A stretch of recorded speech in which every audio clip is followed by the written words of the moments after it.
This is a short animation that explains the basic rules of LandRush. LandRush is a board game that enables players to understand the challenges of farmers from different social classes in a competitive land arena. It is based on the lives of farmers in Central Africa's Great Lakes region.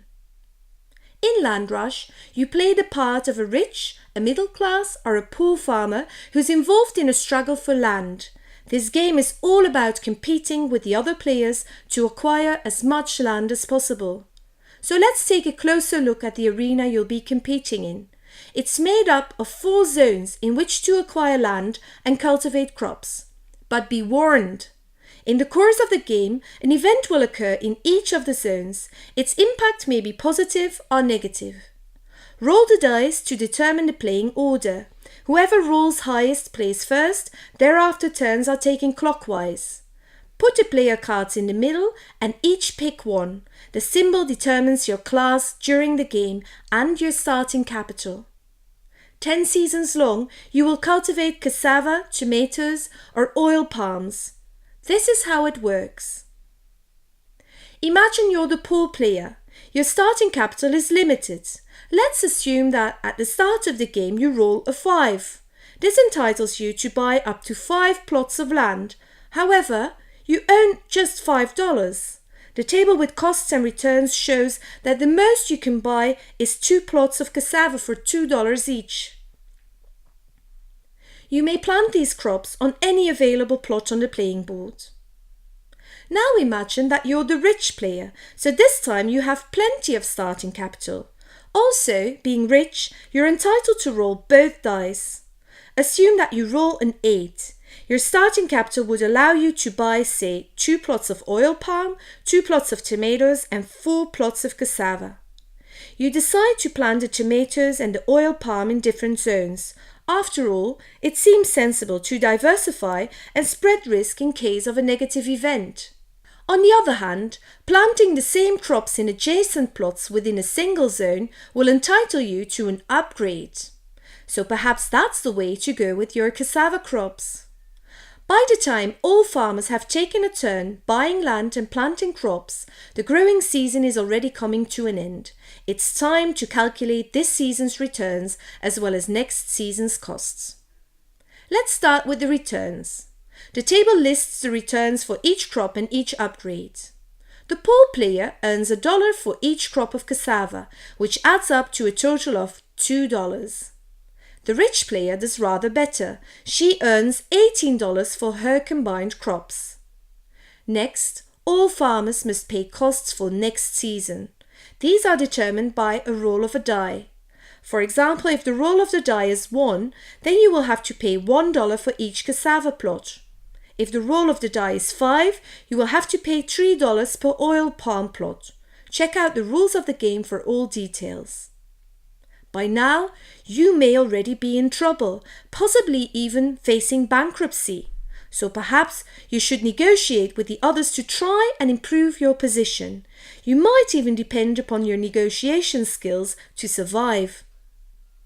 And will that really do the trick? Are your land rights genuinely secure? Well, not quite. After all, land rights are negotiated amidst a complex struggle for power. So be aware that every season ends with an unpredictable reshuffle of these rights. This means that at the roll of a die, you might lose or gain land. For example, if the outcome of the roll is 3, the middle class player may steal 1 plot from another player and plant a crop of her own choice for free.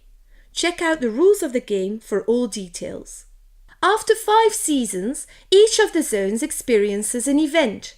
This will impact positively or negatively on the costs and returns in the affected zone, profoundly altering the positions of the players. So let's consider the 6 events that could take place. The appearance of a market is rather good news for farmers operating in the affected zone. The return on cultivated land increases, but so too does the price of any unoccupied plots. The discovery of mineral resources turns all players in the affected zone into artisanal miners. Again, the impact is rather positive as the return per plot increases, but this implies that owning land in the zone becomes more attractive, so that the price of unoccupied plots also increases.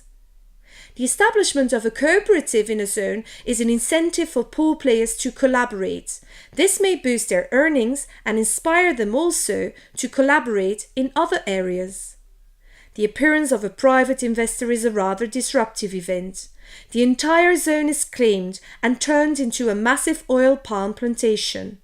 As a grower of oil palms, you are tolerated by the investor, but other farmers lose their land and become low-paid workers. The outbreak of a disease is potentially very bad news. All tomato and oil palm crops in the zone are affected, resulting in a much lower return. Flooding has devastating consequences for farmers in the affected zone. All plots and crops are lost and the struggle for land starts anew. These are the basic rules of the game. However, as the game progresses, anything goes. It's up to you and the other players to negotiate your positions. Where precisely this will lead you remains to be seen. So as in real life, you'll find that the game is not played strictly by the rules. After another 5 seasons after the event, the game ends. The farmer who has accumulated most land and money is declared the winner. But for the poor players, surviving the LandRush may well feel as a victory in itself. So these are, in a nutshell, the rules of the board game LandRush. And remember, besides these rules, anything is negotiable.